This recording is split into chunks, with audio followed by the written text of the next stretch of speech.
God damn it, Riot, could you not keep it in your pants for like 2 minutes? I haven't even gotten to Aphelios yet, for God's sake, it's Christmas! I'm supposed to be spending time with my family. Okay, fine.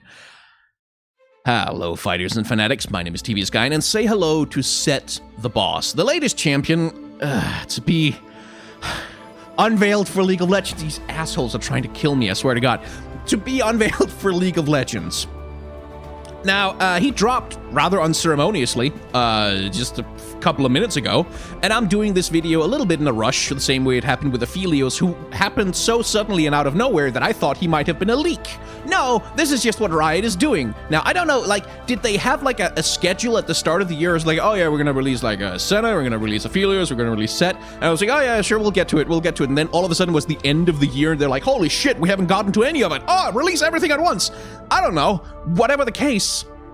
Okay, so let's have a chat about, this is not a full what's the deal video, that's gonna have to wait until we have his color story and his animation, which we recently got for Aphelios, so I have to make a video about him. But what we'll do today is we'll talk a little bit about the basics of what kind of character he is, what kind of design that he's got going on, and what his lore and his story is, because we do have the bio for the guy. And we'll start with the bio, and then we'll return to all of this in just a second. So, Sett is a half Vastaya, half human hybrid. Specifically, he's the child of an Ionian Vastayan and a Noxian soldier, or a Noxian pit fighter, rather. And you can tell that he's Vastayan because he's got the little fuzzy ears that Saya also has. And that's it.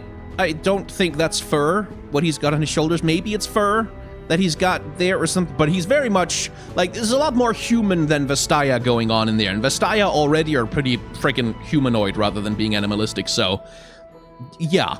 But he's the son of a Vastayan woman and a Noxian pit fighter, and if you know anything about the history of Ionia, Noxus invaded Ionia and fucked all of the shit up forever in a really, really, really bad way. And the Vastaya, currently, generally speaking, are not very fond of humans because they are of the opinion that humans are the people who are causing, like, all of the problems in Ionia. And they're not like, necessarily wrong about that either. So the Vastaya that his mother belonged to rejected him and his mother immediately because, ew, you breeded with a human. Ugh.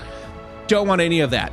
And then, of course, the humans are not, like, any more accepting because he's the child of a Noxian pit fighter. He's the child of an invader, someone who was trying to colonize and destroy their nation, so he faces rejection and discrimination on all sides. For a while, he is protected by his father's reputation as a pit fighter. Like, nobody wants to mess with the child of a pit fighter because, you know, what if the pit fighter decides to pit fight you?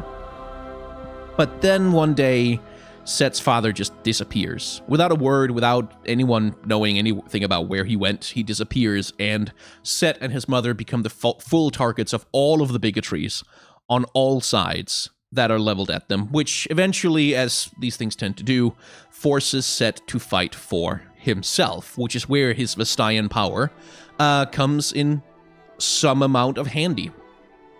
As his mother figures out that he's getting into fighting a lot, because, you know, obviously, she makes him promise her never to go near the fighting pits, because that's where his father had fought, and that's where his father had vanished, and she didn't want that fate for her son. Sett, however, as you can probably imagine, does not quite listen. He goes to the Noxian fighting pits, searching for his father, searching for that, you know, sense of protection that he's hoping that maybe they can find again. And as he goes there, he's thrilled by what he sees. Like, he's thrilled by the energy and the glamour and the glitz and the boisterousness of the fighting pits, and eventually inquires around the pits about his father. Like, this is my father. Where did he go? Does anyone know what happened to him? And as it turns out, his father had just left them. He just went somewhere else in the world to find more lucrative fighting pits. And just fucked off, basically. Sett is, understandably not happy about that. It's like, oh yeah, it's not exactly what he needed to hear. So he goes, okay, fuck it. I'll fight in the pits. Driven by this deep, irrational sense that if I fight in the pits, if I go there and I fight long enough, maybe one day the man standing across from me will be my father, and I can beat the shit out of him for what he's done to me and my mom. Of course, that's not exactly how the world works. Sett, though, does very well. In the fighting pits, he becomes the Beast Boy bastard and manages to overwhelm opponents who are much more experienced than him by sheer force of power. Like, he just punches so hard that it doesn't matter if your defense is better, basically. And he fights and fights and fights, and eventually manages to make himself the king of the pit, the most successful pit fighter in the Noxian fighting pits in Ionia. But he never tells his mother. He always lies about how he acquires his money, always lies about where his scars and wounds are coming from, always trying to protect her from the brutality that has become his daily life. Eventually, Sett feels like, hey, hang on, I'm doing all the fighting in these pits, and yet the people who, like, take the ticket prices and place the bets and stuff, they're the ones getting really rich off all of this. Capitalism sucks, man. But rather than deciding to start a proletariat rebellion and overthrow the exploiter class and the bourgeoisie, which, you know, I might have preferred, he decides that, hang on, I want to be the man on top. I want to be the guy who owns the fighting pit. And as it says, late one night after defending his title in front of a record-breaking crowd, Sett presented his new demands to the Noxian matchmaker and his cronies. He suggested that they grant him control of the arena and its revenue. When they refused, Sett barred the doors. Minutes later, the doors reopened, and the Noxians emerged badly maimed with a message on their bloodied lips. The half-beast was the new boss. And that, then, is where we find Sett in the current state of the lore. Sett promotes the Ionian fighting pits now that they're no longer controlled by Noxus. All of a sudden, the Ionians are a lot more eager to go and see what this new fancy thing is called the fighting pits and what kinds of entertainments you might find there. And he becomes a massive figure in the black market and the underworld and manages to make, you know, a man out of himself, as it were. And everything he does, everything that he's doing is driven by anger and resentment over the way that he and his mother would treat it as outcasts. It's driven by his anger about the life of poverty and misery that they were forced to lead. Anytime someone challenges his authority, he personally reminds them where they stand. Every punch Sett throws is a blow to his old life of poverty and ostracism, and he intends to make sure that old life stays down. So, narratively, Sett is essentially a character who's an outgrowth of some of the themes that have already been touched on with Ionia, which is a country that, or a continent, a society that used to be remarkably unified, that's marked by, like, all of this rhetoric about oneness with nature and oneness with the spirit realm and, like, a oneness of a purpose and purity, which was shattered with by the invasion from Noxus. And Ionia since then has been splintering into more and more different factions, more and more different peoples pursuing different aims. We have Saya and Rakan, for example, leading the rebellion of the Vestaya against both the Noxian occupation, but also against contact with the human races, who they feel are the oppressors that have been screwing with them since day one, basically.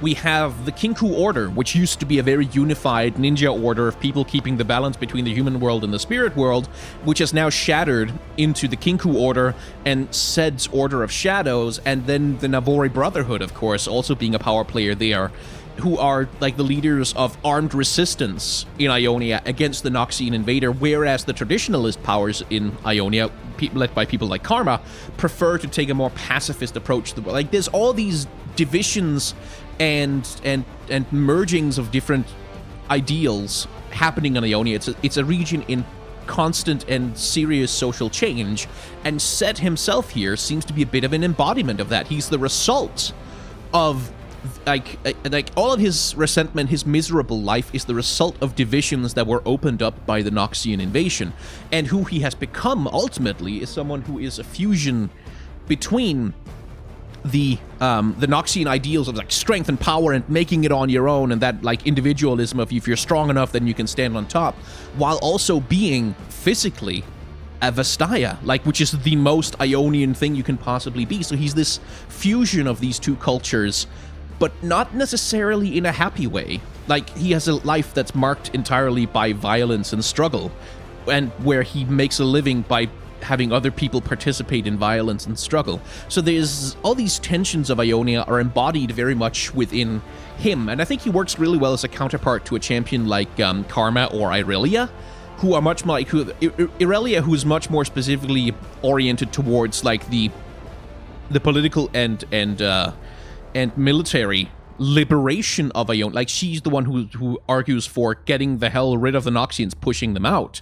That's sort of what she's in charge of. And then Karma, who's in charge of the spiritual oneness of Ionia as a continent. Then Sett, who, on the other hand, represents a fusion of the two, a merging of the two cultures, a merging of the peoples. Like, literally, he's the child of a Noxian and an Ionian. So that's, on a thematic level, that's very interesting. I think there's a lot you can do with that, and he can be used alternatively as both an antagonist and a hero, depending on what kind of story you want to tell, which I think is pretty cool. Like, there's a lot of cool story meat on them there bones, and then as you can see by looking at him, there is, of course, also just a lot of perfectly regular meat on them their bones. And Sett is a little bit of a thirst trap, at least if the reaction on Twitter is anything to go by. There's a lot of people who like what this handsome gentleman is selling, and I can't say that I blame them.